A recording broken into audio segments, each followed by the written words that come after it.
Good afternoon. I'm Patrick Clausen, Research Director here. Can I ask you to get your last coffee and cookie so you can stay awake during our panel discussion? Today we are privileged to have two very knowledgeable people discussing this topic of how can Saudi Arabia and Egypt help confront toxic ideologies. And the question about the role that the Saudis and the Egyptians have played as exporters of religion, culture, and politics across the entire Arabic-speaking world has often led people to talk about the role that they may or may not have played in confronting, or some would say promoting, toxic ideologies. And so our two speakers are people who have spent years looking at this issue. Joseph Braude, who will be speaking first, I believe, has just completed a book. I got a little postcard about it here someplace. Called Broadcasting Change, Arabic Media as a Catalyst for Liberalism, in which he looks at Arabic print and broadcast media and what role that they can play in being a catalyst for liberalism. Then we have Sam Tadros, who's a senior fellow at the Hudson Institute. Oh, I'm sorry. I should just point out that Joseph is an advisor at the Al-Mesbar Studies and Research Center and a senior fellow at the Foreign Policy Research Institute. Sam Tadros is a senior fellow at the Hudson Institute Center for Religious Freedom, and he is a distinguished visiting fellow at the Hoover Institution. He's a weekly columnist for Al-Hurra's website. More coming on his relationship with Al-Hurra. Watch this space. And he authored in 2017 a monograph, The Follies of Democracy Promotion. So with that, let me hand the microphone over to Joseph.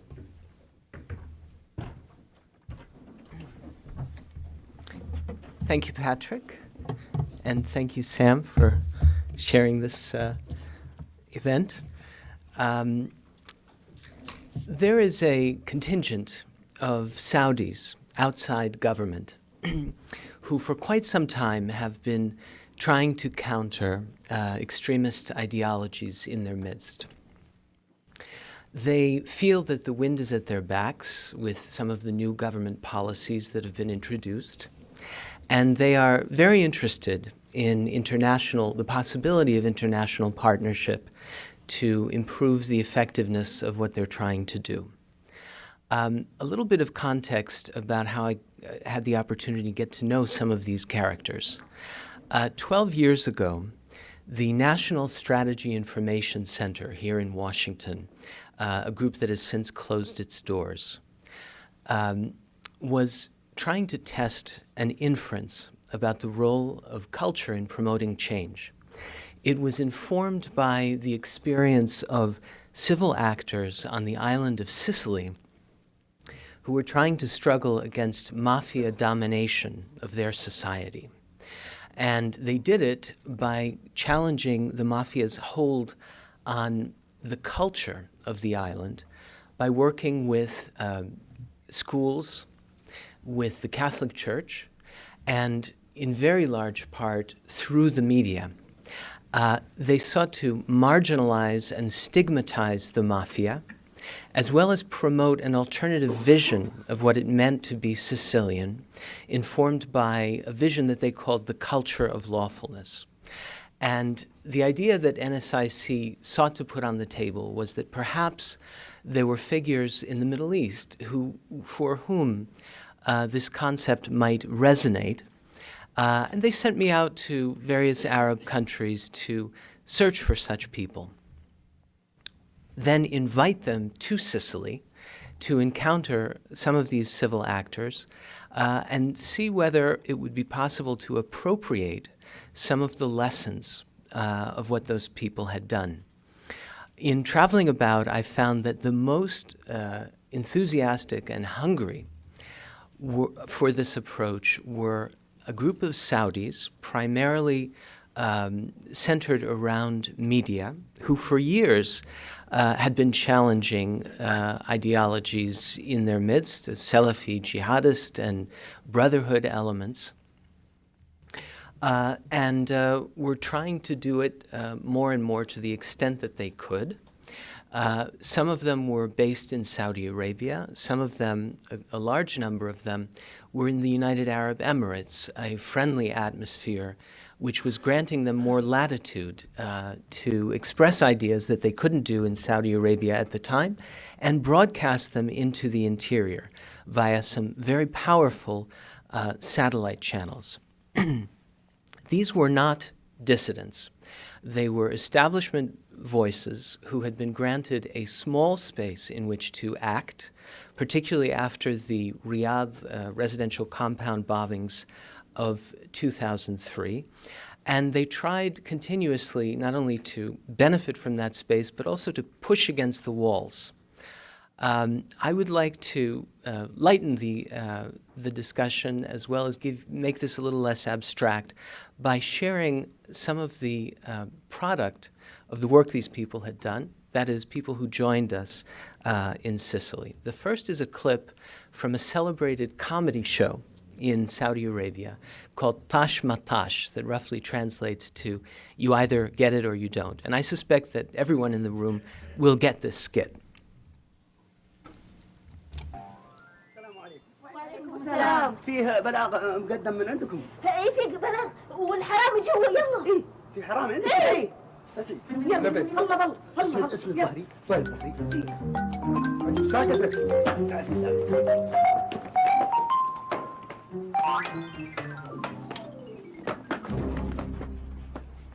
عفوا بغيت اسال فين ابوكم؟ يا ولادي ابونا ما هو موجود، مسافر. ما نقدر ندخل البيت من غير رجال. قسم بالله إن ودي أخدمكم في عيوني هذه، لكن ما نقدر ندخل بدون محرم. مو صادق والله ما قال الا الصدق. هيا في امان الله. خلفتنا العافيه ستر عليكم. ستر عليك. ستر عليكم.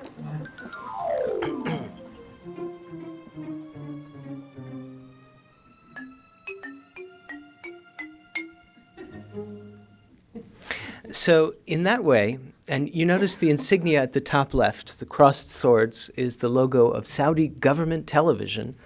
They sought to introduce new ideas, challenge the tenets of the Sahwa, the Islamic awakening, so well endowed at that time, and provoke controversy and potentially eventually change. It was not easy to do this. 4 out of 10 scripts that they submitted to the Ministry of Information were at one time rejected. But over time, they resubmitted scripts.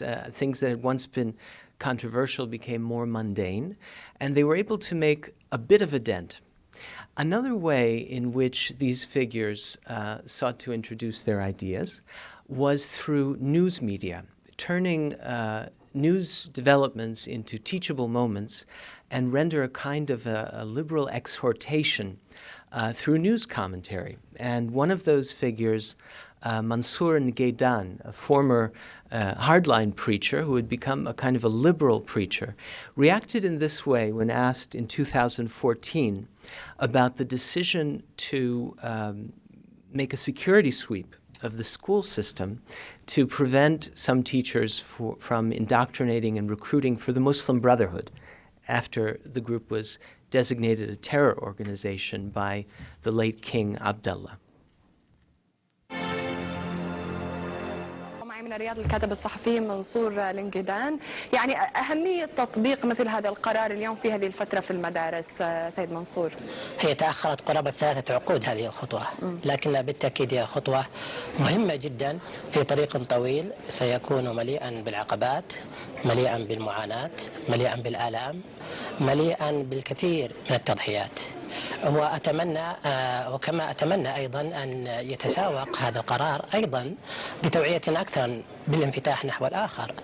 أن يصل الوعي إلى كل شاب وإلى كل طالب وإلى كل شاب سعودي إلى أن أخاك في الوطن الذي يقبع في المنطقة الشرقية في القطيف أو الأحساء من الشيعة أو في المدينة هو أخوه في الوطن، وعليه أن يكون أقرب إليه من إخوان المسلمين الذين هم في الحقيقة هم الخطر الحقيقي على الوطن وعلى سلمه.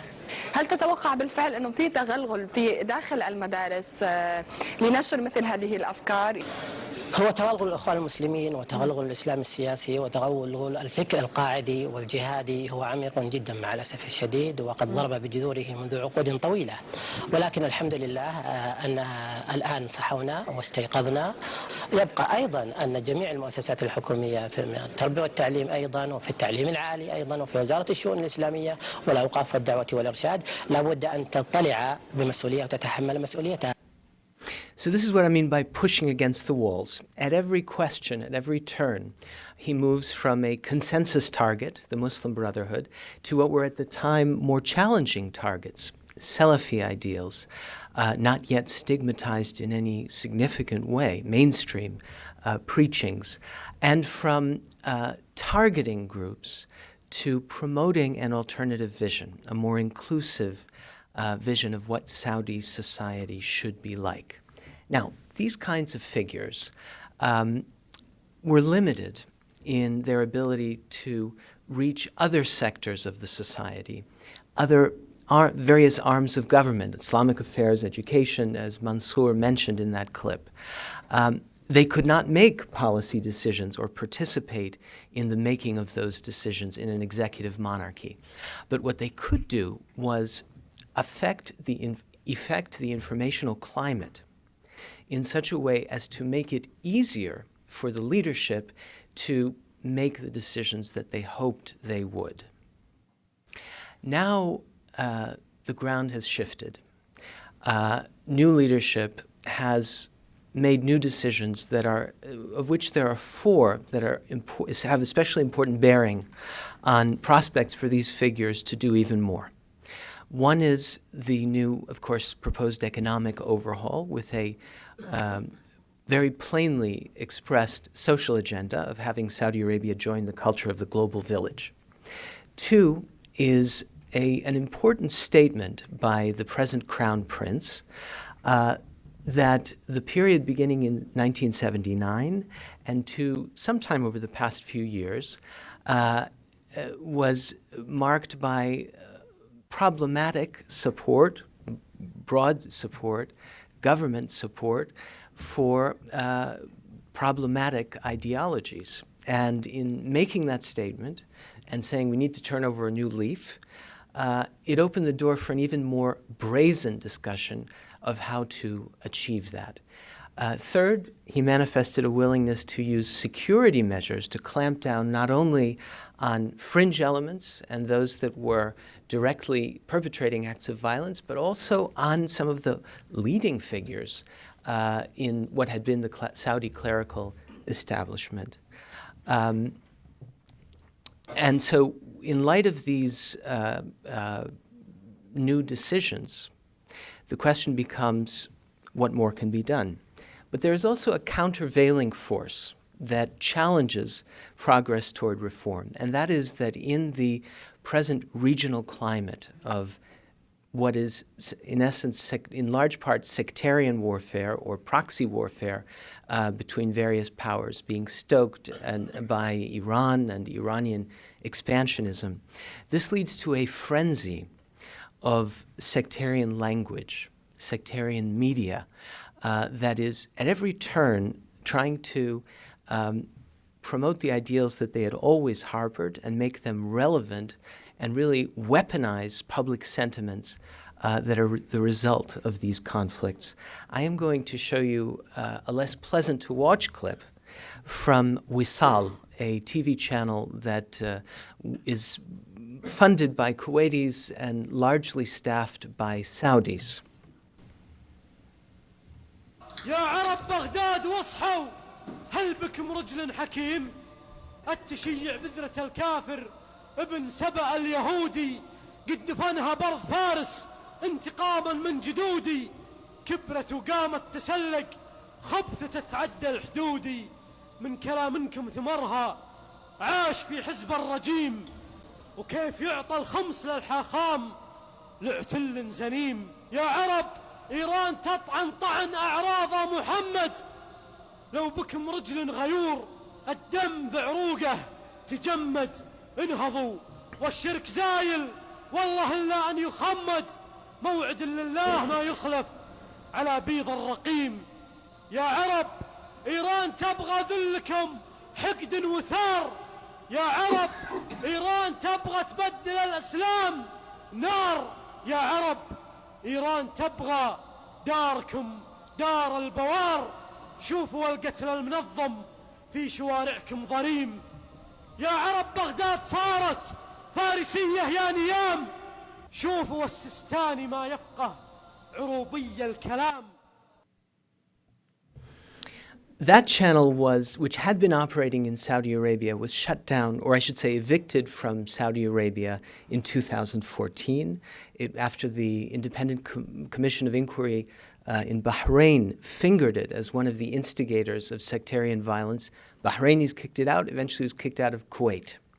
The problem is that inside Saudi Arabia, 2 years later, when a well-intentioned reformist member of the Majlis Shura, the Consultative Council, named Isa al-Ghaith, was perhaps looking for a way to encourage more such measures. He posted on Twitter a kind of an informal poll.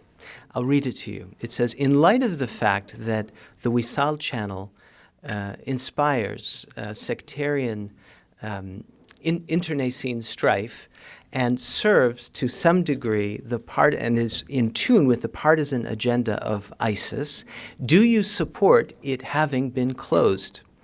The result was that 18% said yes, we support it. 82% said no. Now, we have to contextualize and qualify those figures. First of all, when you look at the fact that Wisal TV gets a mention, it's likely that that channel, with its formidable social media presence, galvanized a Get Out the Vote campaign, and maybe it got less attention elsewhere. But you can't escape the fact that there must have been a critical mass of Saudis who were voting against the closure of Wisal. And changing that dynamic, inverting the outcomes to 82% in favor of the closure and 18% against, is surely the essence of the challenge to ensure that Saudi Arabia is a place in which the society is the first line of defense against extremism within its midst, and the security sector is the second line of defense. So I'll leave you with what I would distill into three elements of an agenda that I would say that these liberal figures would like to see developed in many more sectors of Saudi society. Briefly, the first is a more well-rounded religious education. Second, an inclusive Saudi nationalism. And third, a sense of Gulf unity, if you will, or Gulf identity. In each of these, there's a role for outside players that would be welcomed.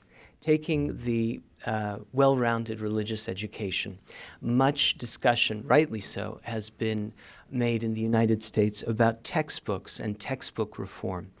Another element that is at least as important is what lies between the ears of the 700,000 teachers who teach these textbooks regardless of what is in them. And that is a long-term challenge that goes back and they feel should be centered around the three universities in Saudi Arabia that turn out many teachers, license all clerics, for that matter, teach people who are on a spiritual sojourn to Saudi Arabia from all over the Muslim world. And the idea of how to do that, it has been proposed, is on the theory that diversity in learning breeds moderation. You're moving from a monopoly on one interpretation of the Hanbali canonical school of Sunni Islam to a reintroduction of all four canonical schools, in addition to an acknowledgement of the tenets of the authentic Shiite faith, Sufism, and for that matter, an appreciation of Islam's two spiritual antecedents, Judaism and Christianity, by way of comparative religion. So there is a search and a hope for the introduction of humanities studies, comparative religion into these three Islamic universities, al-Qura in Mecca, the Islamic University of Medina, and Mohammed bin Saud University in Riyadh, which in particular is a special feeder into the civil service as well. In terms of an inclusive Saudi nationalism, and reminding you of this important statement made about a break from the 79 on period, this is about talking about what it means to be Saudi in a way that is not based on the false unity of militarism, or on some idea of the supremacy of one ideology or one sect, but rather about a Saudi national project that vests everyone in its success. In order to achieve that, you have to address potentially the grievances of some historically marginalized communities, the Verwältigung of making a clean break, or having a public debate over a problematic period in a country's past. There are many models of this process. Morocco is one country, one Arab country, that has experimented with it. And so the question of how to appropriate this sort of a working out of the past is a very important one, because it would lead to an acknowledgement of the problems, the past disenfranchisement, and the possibility of some redress, and moving forward everyone in an inclusive national project. The final component, what I'm calling a Gulf identity. In 2011-12, when there was talk of a Gulf Union, that was read primarily as a counter-revolutionary concept with a military and security component, or some kind of a response to the Arab Spring. But for this community of liberal reformists in Saudi Arabia, it might also be a way to build on the kind of osmosis, cultural osmosis, that had been seen in the relationship between the United Arab Emirates and Saudi Arabia, something that would expand to include all 6 GCC states. That is a project that led people to say, well, how did the European Union work on a cultural project to foster a sense of European identity? Some of these figures innocently asked. It became much more difficult to talk about a Gulf Union or a Gulf identity in light of the more recent Qatari standoff. But it is nonetheless an idea that people in the country remain interested in. If we have 2 more minutes, I would like to leave you with one more clip that perhaps offers a sense of possibility and a sense of what further progress can be made. This is a clip that was produced by a group called the King Abdulaziz Center for National Dialogue. It is let's call it a non-government organization supported by the government. Its primary purpose is to enter areas where there is concern about the outbreak of civil unrest and foster a dialogue that could help to preempt that unrest. And in doing so, they are attempting to articulate this notion of an inclusive Saudi identity and appeal to more and more Saudis to embrace it. And they have enlisted young people in that project, which is also a creative project, and at that, another media project. And here is one of the creative videos that they produced. وش أكثر الأشياء اللي تدمر حياة الأمم والشعوب؟ الأمراض، الكوارث، المجاعات؟ ممكن، لكن في قاتل خفي أشد منها كلها. قاتل كثير منا يجهله. هذا القاتل الخفي حصد مئات الألوف من البشر، أطفال، نساء، شيوخ، وما اكتفى بقتل البشر بس، بل دمر دول. حطم مواردها، شلها اقتصاديا وأعاقها علميا، أعادها للصفر بل أقل من الصفر.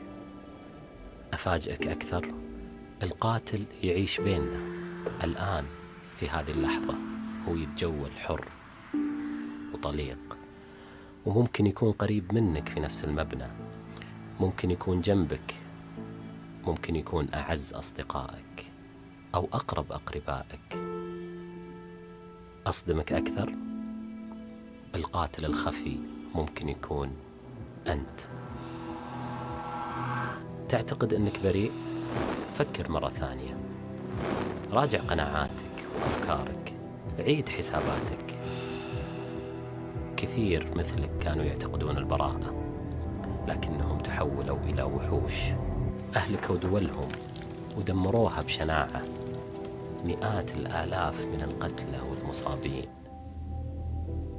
هذا القاتل النائم فيك يستيقظ في اللحظة اللي تتخلى فيها عن قيمة التعايش، تتحول إلى قاتل بسبب اشتعال نار الكراهية، التصنيف، الإقصاء.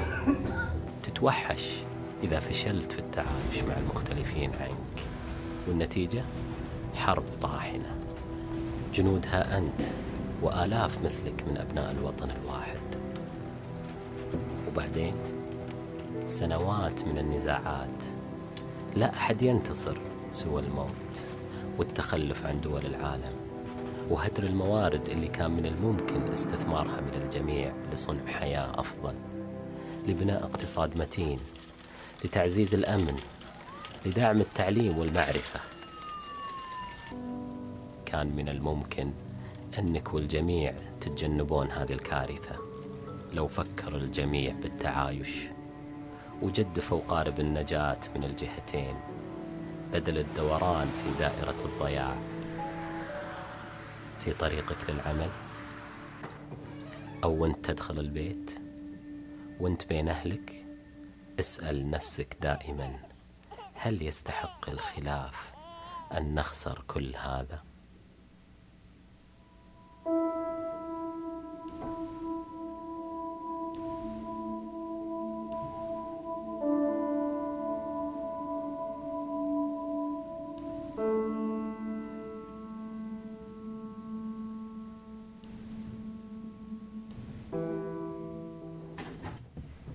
So in closing, I'll say that there's a formidable challenge here.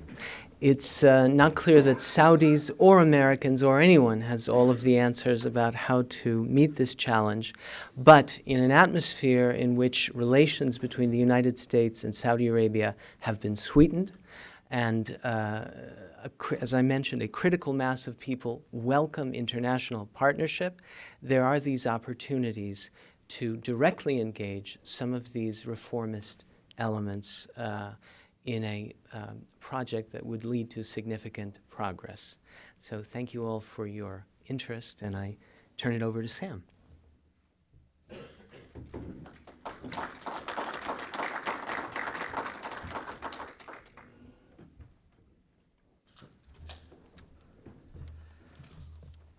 Well, thank you, Patrick and Wineb, for inviting me here to talk today. For several decades now, a gap has existed in the study of the Middle East. Despite the fact that the United States has become more involved in the region, militarily and in other means, our understanding of the region has become less. That gap was in part the result of an assault in academia against cultural studies, serious studies of the region, by Edward Said and his minions under the discussion, under the line of post-colonial studies, accusing serious engagement, studies of the culture of the region, as Orientalist. But another fact has been the reality that in our conversations about the Middle East, political science has come to dominate the conversation. We know a lot today, more than we did in the past, about the relationship between militaries and groups, the power structures of regimes, discussions of deep states and others. But we perhaps know very little about the actual people that live in this region. Many of the people who today, the top scholars of the region, when they were back in universities, they read Arabic literature, for example, works of Naguib Mahfouz and others.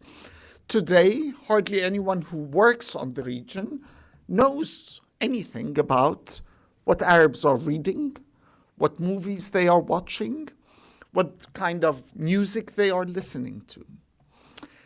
Joseph has done us a great service with his latest book, which examines part of that missing, or attempts to shed light on part of that missing interest, understanding of the culture, of the civilization of the Arabic-speaking peoples of the broader Middle East. In that book, not only does he show the struggles of liberals in the region, the word itself having many discussions in the US and in the West about what it actually means, the impact and the efforts done by Saudi reformers within the Egyptian framework, the background stories of the media, how it developed in the region, whether it was the Nasserite model or others, how they built these enormous state-run media operations to control, to shape the thoughts of the region, but also framing that into the broader conversation about the Arab Spring and about reform in the region. Hopes that had risen so high after the events in Tunisia, after Mohammed Bouazizi, hopes that today have been dashed with returning conversations about stability, authoritarianism being natural to the region. So that book, I can't recommend Joseph's book more and highlight how important it is to fill that gap that we have about as we continue to be engaged with the Middle East, militarily, diplomatically, and in other means. Let me throw a couple of general points for discussion before focusing on Egypt and its role. The first is that question of the existence of an Arab world in the first place.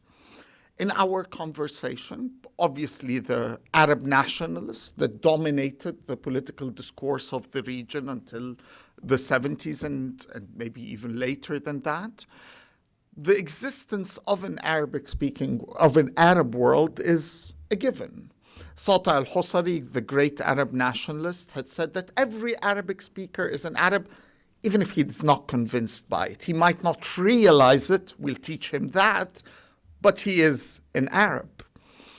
That assumption, the existence of a one entity from the ocean to the Arab Gulf, and the idea that that nation had a central cause, the Palestinian cause, has been so central to the region, as well to even conversations in the United States, in the State Department and others, about the existence of that one nation and the importance of that one cause to it. Both these assumptions, in a sense, need re-examination today. True, events in Tunisia led to a ripple effect across the region, where dictators fell in Libya and in Egypt, in Yemen, came back, was killed, in Syria, the ongoing civil war there, as well as other minor events in other countries. But we've also seen the reality of the divisions of the region manifesting themselves, of people no longer caring about what's going on across their borders or in countries far away from them, as they are more engaged with the reality of their situation. As pundits predicted that President Trump's decision about the Jerusalem embassy would ignite protests across the Arabic-speaking world, people were shocked to discover that, yes, someone living in Aleppo actually cares more about what happens in Aleppo than Jerusalem. That the people of Alexandria are more concerned with their livelihood than with what's going on in the Palestinian conflict. And the reality, of course, that the region had never been inhabited only by Arabic speaker, but by an amalgam of mixed races and ethnic groups and religions that manifest themselves in the divisions of the Syrian civil war, in Iraqi Kurdistan, as well as in various political movements from the Amazigh national consciousness in North Africa to others across the region. The second point I would make about our discussion about impacting change in the region is that of the role of the state. There is no denial that states played an instrumental role in helping foster ideas that dominate the region today. From Gamal Abdel Nasser's Arab Voice, where Joseph writes about its role toppling monarchs in attempted toppling of monarch in Jordan, successful in the case of Iraq, changing governments as Gamal Abdel Nasser wished, to the role that the Saudi religious establishment has played in fostering Wahhabi and Salafi ideas, their spread across the region. But sometimes that basic fact would make us think that the reverse might also be true. That there is a thinking in Washington that there is some magical button that, or what was it, that President Trump and King Salman and the Egyptian president held in the orb that they had, that there's this magic thing that they can basically do. The Saudis are going to shut it off and Sunni radicalization is going to end. Or that the Egyptians are going to do something in Al-Azhar and it's going to change. The reality is it's much more complicated. The beast, in a sense, has already come out of the what held it for centuries, and there's no containment today that would be able to completely end that problem. Neither an end to the Iranian threat would diminish the Sunni extremist groups. Yes, the Iranian work, its efforts in Syria, the butchering of Syrian people, all of that helps foster the sectarian discourse, but it's now has become a world of its own that cannot be controlled by a one entity. So where does this leave us, actually? Does this leave us as, well, there's nothing for the states now to do? I don't think so. I think there's still something to be done, given the current environment and opportunities and challenges in the region, to challenge that question of radicalization and radical ideas. Let me attempt to talk about that. Of course, the two countries that we have mentioned today in the title are, in a sense, given leaders of the region. Joseph uses the word, once upon a time, Egypt charted a course for the region. That is certainly true. Even before Gamal Abdel Nasser, Cairo was the center of the Arab civilization. Arabs read Egyptian, listened Egyptian, and watched Egyptian. And in a sense, that impact of it, some element of it remains today.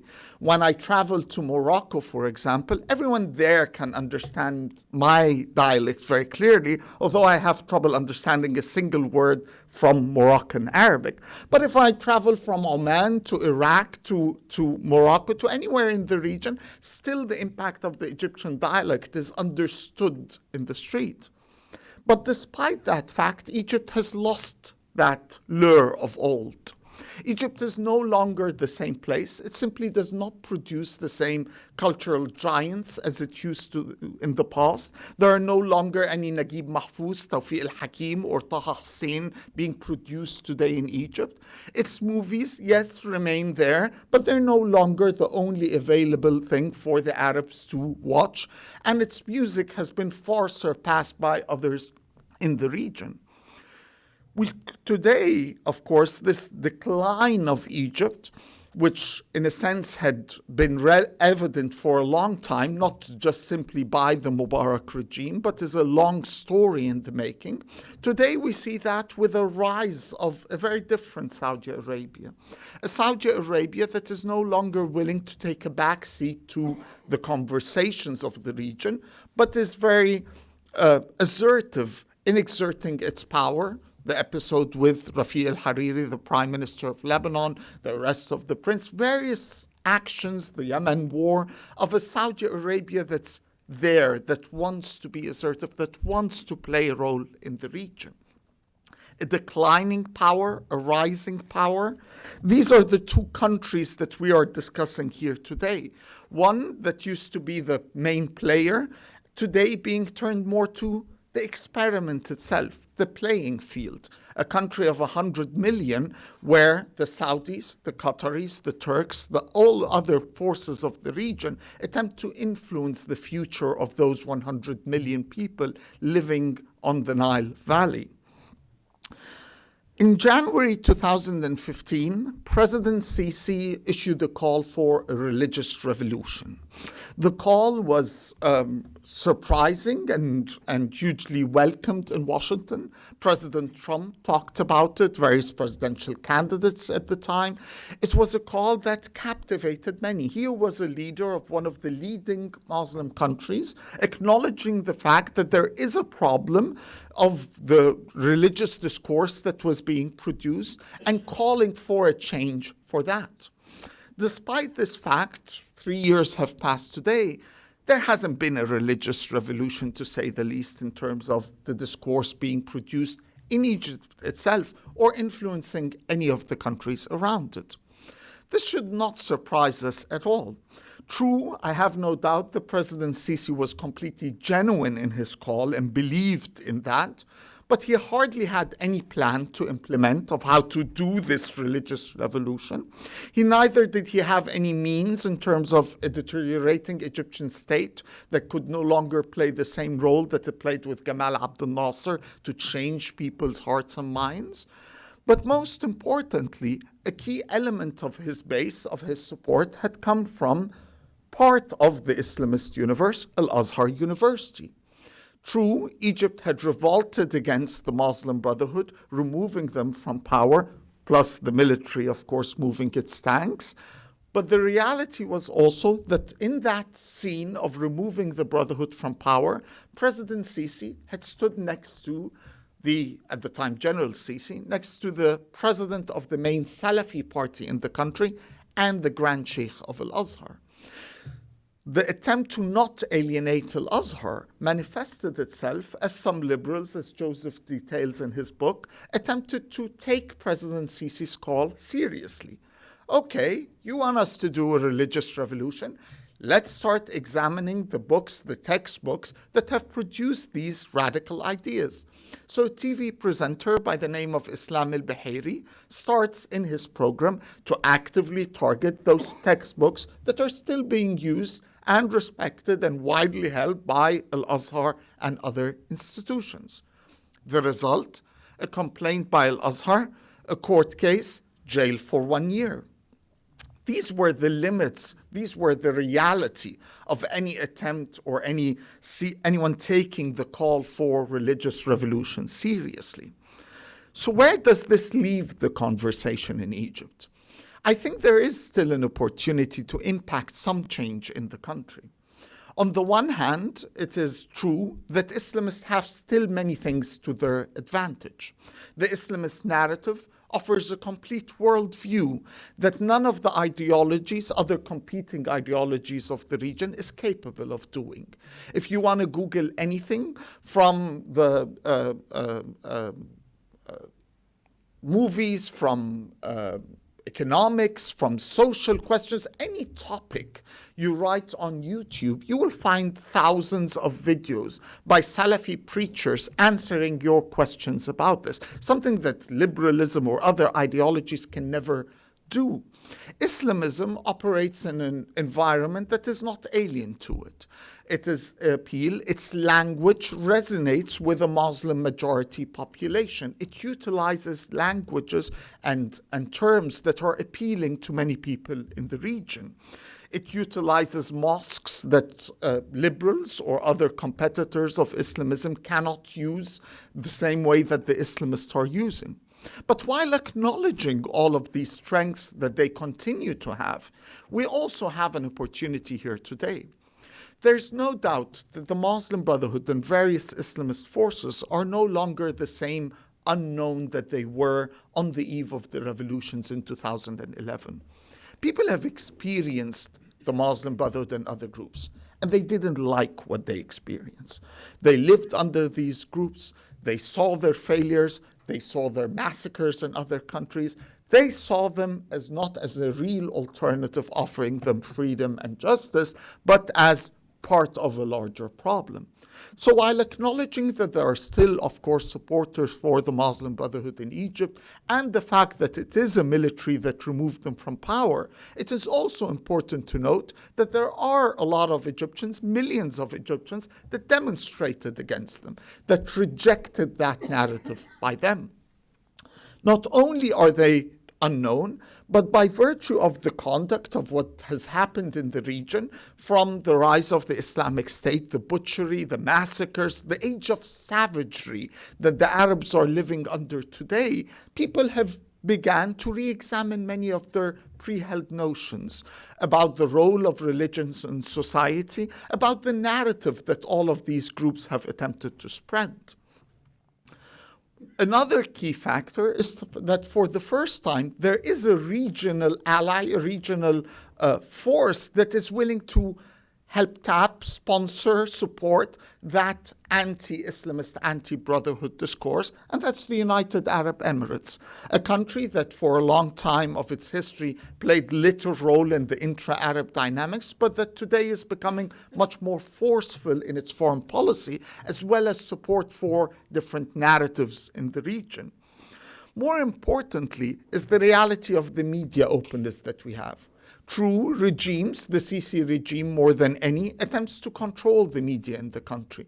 And there is no doubt that Egypt's TV channels are not free. But there's so much in openness today in terms of alternatives available for people that today someone making a short clip, making fun of Islamists, can go viral and have people watch it and impact how people are thinking. When the Islamic State released its video of the butchering of 20 Copts on the shores of Libya, they had a song on the background, one of the known chants or songs that Islamists utilize always in their media productions. And it became an instant hit. The rhythm was nice. There isn't music, but the rhythm was nice enough. So in the next week or two, everyone had heard it, and people started making fun of it. So people would be standing silent, and suddenly they would play music with that rhythm and start dancing with knives, for example. They play it at weddings. People managed to take this song, that had been such a classic Islamist narrative, helping build their arguments, helping build their environment, and basically destroyed it. I haven't seen ISIS using it after basically the Egyptians made fun of it. This opportunity, this availability of alternative media to challenge the narratives points to a serious opportunity of what we can do today.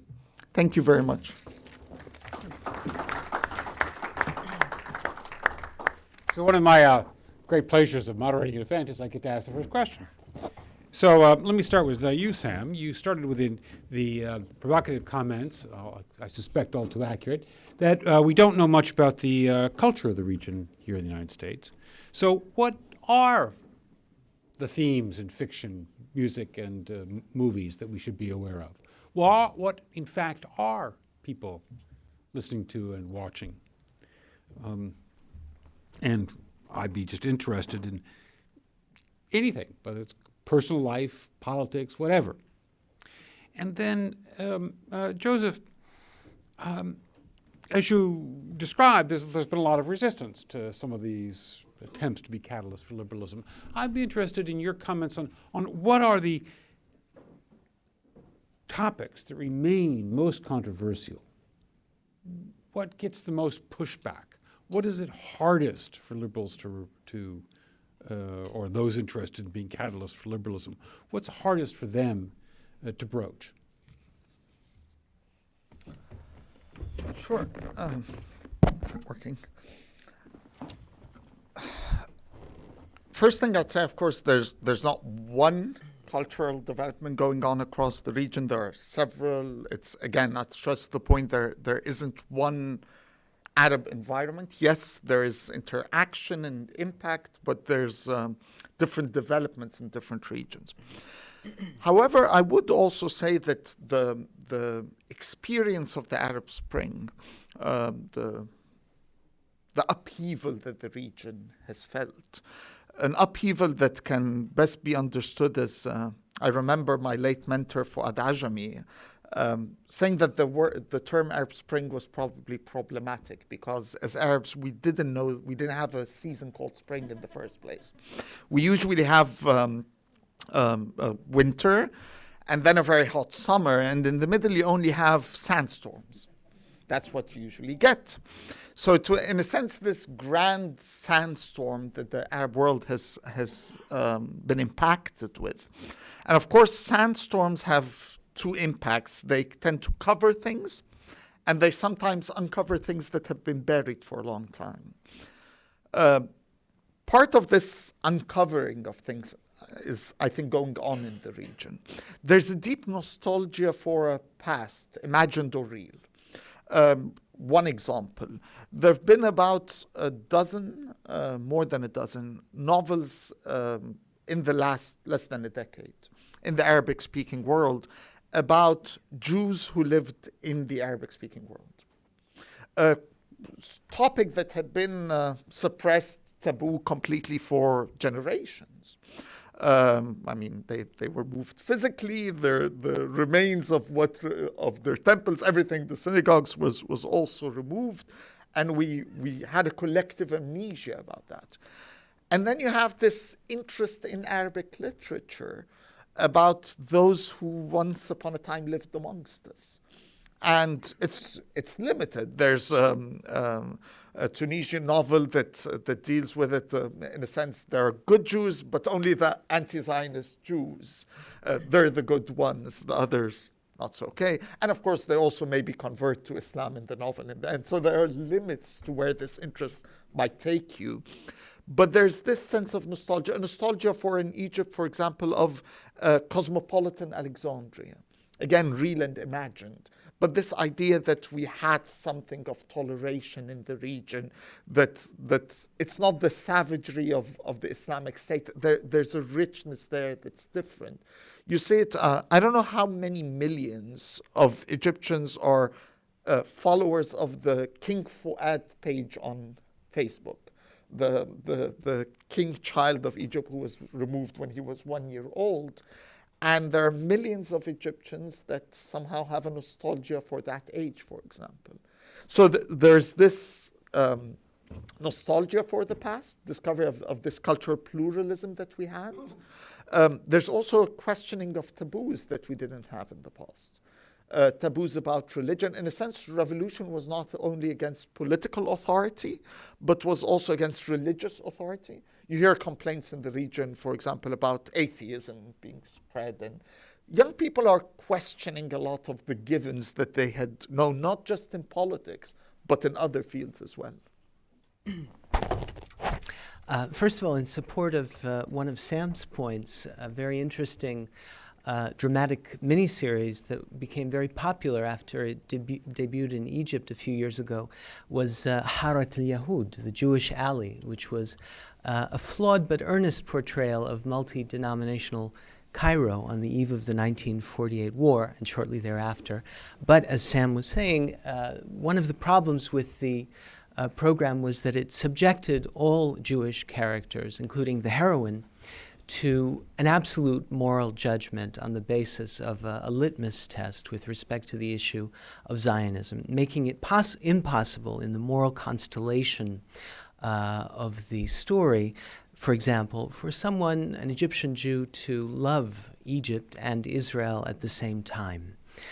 And that, in a sense, is a problem that can be broadened, I think, into treatment of Copts in entertainment. Copts are positively portrayed in many productions, and yet it is on the basis of a litmus test that is imposed by the majority culture, the search for the good ones. which in the end, in some ways, reinforces some aspects of the discrimination, because you're never going to find a majority of the good ones, and you need to be able to understand what it is about their sensibilities, their passions, and their critique of the majority culture that puts them at odds with it at times. Returning to your question, the answer to what aspects of extremism liberals find it most difficult to confront, of course, differs from one environment to another. But since we're talking about Saudi Arabia and Egypt, I'll address each.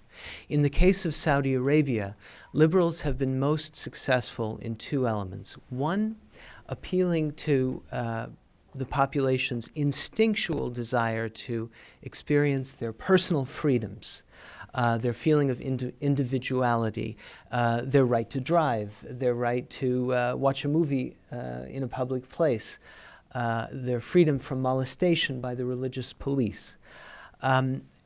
So, as well as to have a discussion outside of the realm of religion about what it means to have social cohesion.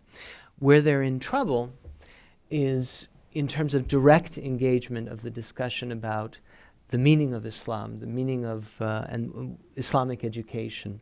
And the reason for that, again, is that the area where they have been most effective and gained the most influence is the media, the air, but they have not been able to the same degree to establish influence, let alone dominance on the ground in the religious institutions that propagate whatever teaching they choose. And so it is the challenge, it is defined by the challenge of moving from one sector in which they, dare I say, have achieved dominance in some quarters to the rest of the society.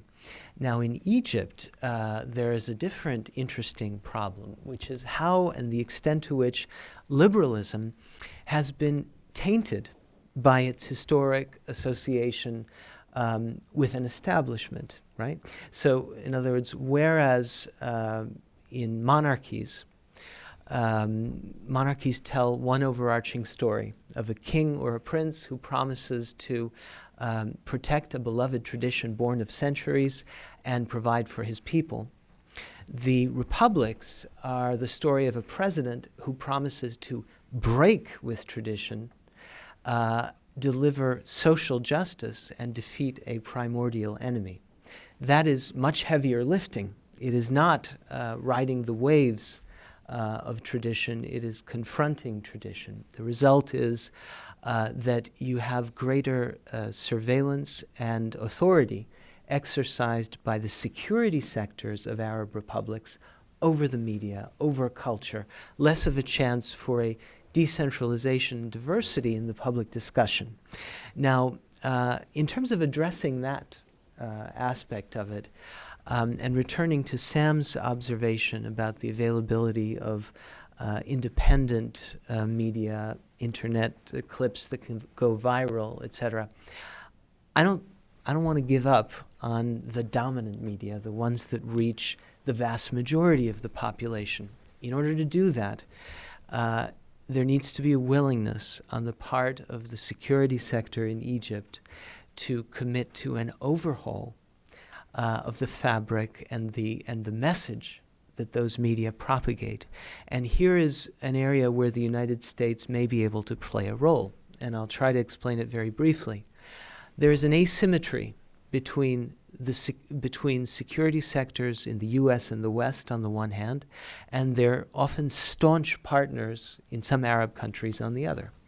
The ones in the West are primarily concerned with kinetic operations and sleuthing, and Arab security sectors are at least as concerned, in addition to those, with patrolling and affecting the culture. And so if you're able to move into a situation where, in addition to engaging kinetically, forensically, the United States begins to engage culturally, with these powerful institutions, then you can have some real progress. And I'll give you a picture, an image of something. An imposing building on the banks of the Nile of the Egyptian Radio and Television Union, staffed by 46,000 people, controlling TV channels and radio stations, including the historic Voice of the Arabs, still heard not only in Egypt but also in Sudan, Yemen, Syria, and so on, where Ahmed Said, the propagandist of Nasserism, was recently feted for his 90th birthday with a remarkable video you can watch on YouTube, in which everyone over and over again is saying how Ahmed Said is the grandfather of this institution. We're all students of Ahmed Said, and so on. That is, in some ways, the definition of the problem and what needs to be transformed. And I think that perhaps the United States has a role to play in that. Before I turn to your question, Sam, I have in my library a wonderful 1947 volume from Chatham House, Introduction to the Middle East. And on the first page of the preface, it says that when you think about the southern shores of the Mediterranean, it, unlike the northern shores of the Mediterranean, is free of the heavy hand of the church, the clerical censorship, civil war, and authoritarian rule, contrasting Spain, Greece, and Italy with the more democratic and more liberal Arab societies on the southern shores of the Mediterranean. How the world has changed. With that, let me take the questions if there are any. Please. Thank you very much. There's a microphone right behind you. Thank you very much, gentlemen, for your words. My name is Herbert Tinsley. I'm with the START, the National Consortium for the Study of Terrorism and Responses to Terrorism. But I promise you I'm not going to ask you questions specifically about terrorism. I wonder much more about how you respond to the cynics, as it were, who read the calls for reform and revision of society and thinking as disingenuous, as an attempt to acquire social and political capital. Especially this novel that you mentioned concerning the good Jews turning Muslim, as it were. There's a certain disingenuity that seems to be read into that. How do you respond to those who say, oh, that's all there is, in fact? There's nothing beneath the surface that's positive or optimistic. I think the year was 2000, and I don't know, early 2000. Saad Ibrahim, the Egyptian dissident, had just come out of jail.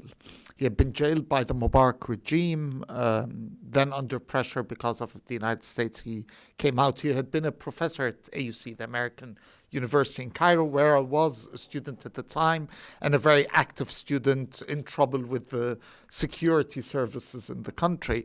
So I asked Saad a question in that event. How come, how do you see the fact that this university is celebrating you, defending you, and that same university, their security guys, is giving my name to the state security and getting me into trouble? He responded by saying that you're not living in a free world. You're living in a walled, you're inside a room with walls. And you can't completely break them. All I can do as someone hoping for freedom is to push. Now, I know I'm not gonna break them completely, but maybe I'll just widen the space that I have a bit. I think the challenge for liberals, Democrats, reformers, whatever you want to call them in the region, is that precisely. The hopes for a magical solution, a revolution that changes everything, transitions Egypt to democracy, things like this, I think have proven that, well, they're not going to happen. The problems of the region are much deeper than democratic change, changing them completely in a day or two. And the only hope, as troubling as it is, as it's not easy, it's not going to solve things in one day, is to push. And you push on personal freedoms, you push on religious freedoms, you push on political freedoms, you push and you push, and you take what you have. you take the openness about or the interest in a conversation about Jews, for example, and you criticize. I mean, I wrote about these novels, for example, an Iraqi one and the Tunisian one, and you point to the limitations that they have and the problems, but you also take it as a chance to open a conversation about them. So you work with what you have, basically. I would say that the reason that calls for reform are not disingenuous is that they aren't coming from the outside, not the ones I'm looking at and observing. They're coming from they're emanating from within these societies, not by a tiny number of people. These are not your grandparents or your fathers and mothers liberals, but from a large and growing critical mass of people who have clawed their way to achieving a large audience. Sam mentioned Islam al-Bahiri, an iconoclast to be sure, but the views that he is expressing are ones that his, let's just say, intellectual antecedents, the likes of Farag Fouda, for example, did not have a broadcast audience to convey. It has now, whereas their detractors had a megaphone, even under Mubarak's Egypt. Today, that has changed, and discussions that were once limited to elite salons and people who read are now on the lips and in the ears of a vast number of people in Egypt. In Saudi Arabia, liberals have proven themselves, arguably. Again, they're not the decision makers. However, you can demonstrate that they have affected the informational environment. They have given a voice, amplified and intensified the instinctual yearning for personal freedoms and other elements that are strongly felt in the society intuitively.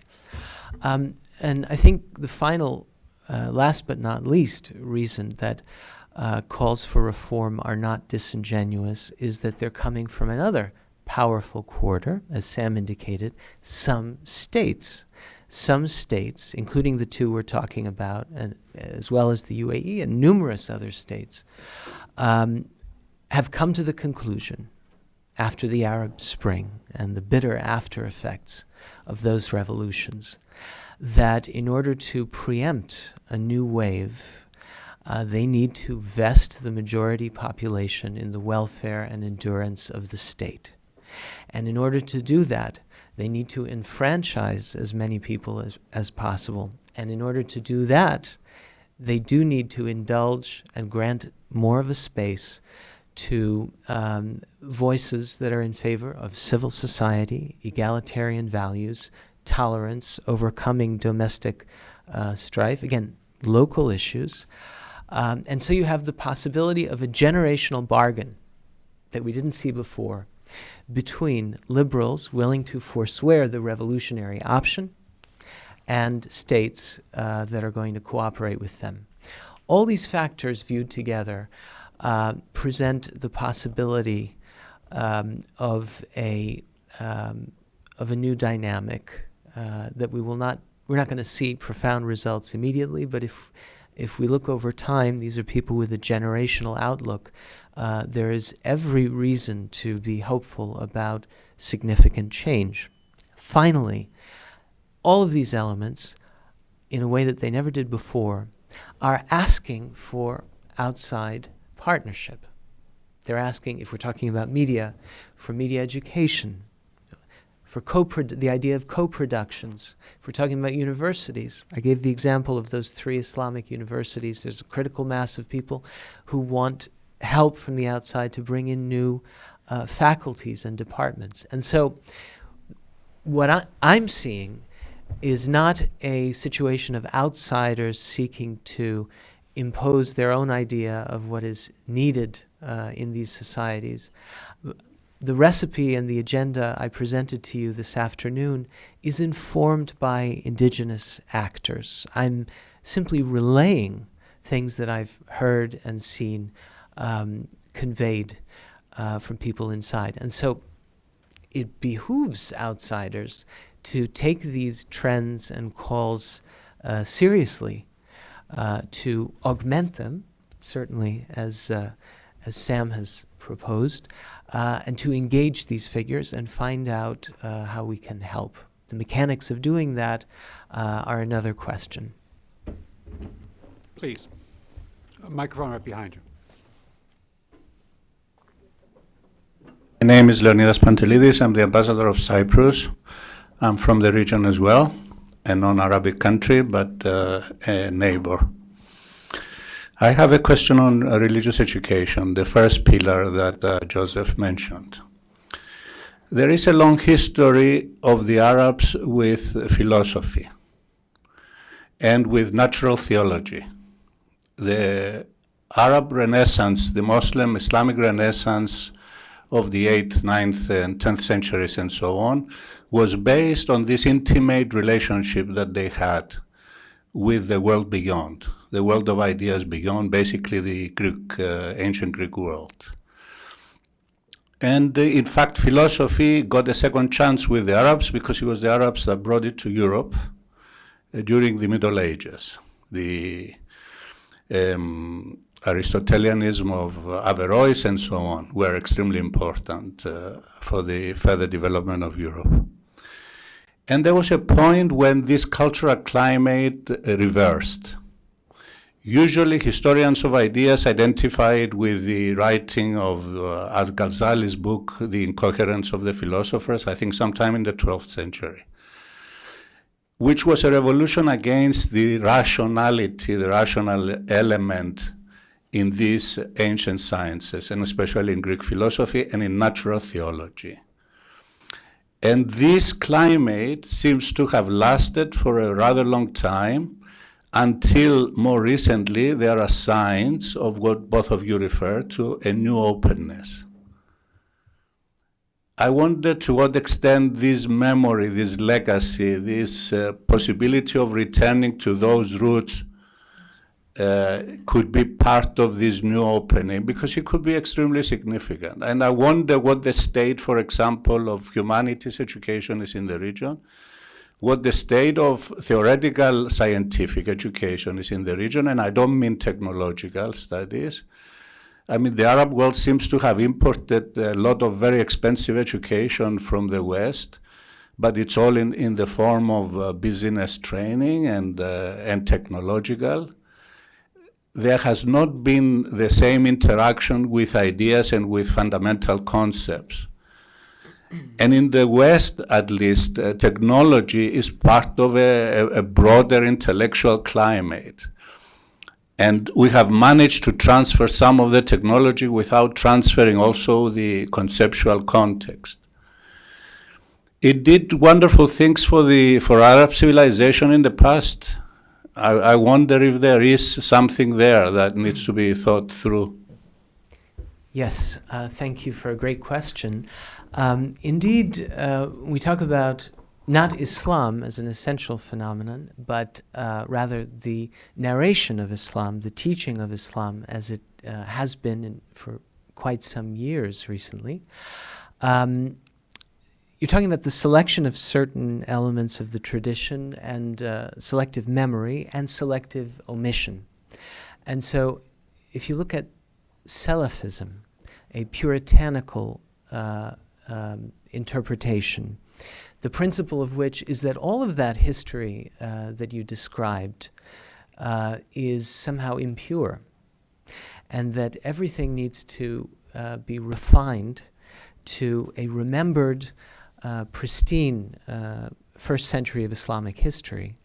That means you're stigmatizing the diversity of the Islamic experience, the relationship of science and Islam, the syncretism, after all, of a project that engaged people of all three monotheistic faiths and different ethnic elements in an intellectual project. And so one aspect of, I said diversity in learning, breeding moderation, is to reintroduce these aspects of Islamic tradition as genuine, as an important part of civilization, Islamic civilization, and as a point of departure from which to reconsider how a country should structure its plans for change. There is absolutely a hunger for doing so. There are ideas about how to do so. There is a resurgence of interest in this history. And so there are documentaries in the works that would document those aspects of the history. There are people who want to reintroduce coursework about this history in Islamic learning institutions. So all of these trends are to be encouraged. And I'll add one more point, which is consonant, if not directly related to the history itself, is that a large swath of this reformist trend calls repeatedly for critical thinking to augment or supplant rote learning in a given country's schools. There's a traditional way of talking about the difference, the ulum al-aql, the science of reason, versus ulum al-naql, the transmitted knowledge. The idea that generations were denied critical thinking skills, rendering them vulnerable to emotional manipulation, unable to resolve differences through empathic reasoning and argumentation, and ultimately stymied from thinking creatively. So it's not a pathology. It's a matter of an intellectual tool that has been denied generations of people. And so I would add that the instilling of critical thinking skills is very important. It is desired. And here, too, we find all kinds of efforts to do that. I could overwhelm you with video clips of online learning courses about critical thinking, cartoons coming from the Saudi port city of Jeddah and from the Tahrir Academy in Cairo that are attempting to instill critical thinking and are garnering a lot of views. Again, the challenge is to inject these into sclerotic educational systems, always a problem working in educational bureaucracy, but that indeed is a challenge that a lot of people are trying to confront. Just to add a bit on the education and the philosophical books, the founder of modern Egypt, Muhammad Ali, he had an Armenian minister called Boghaz Yousefzyan. The minister, Muhammad Ali, was illiterate.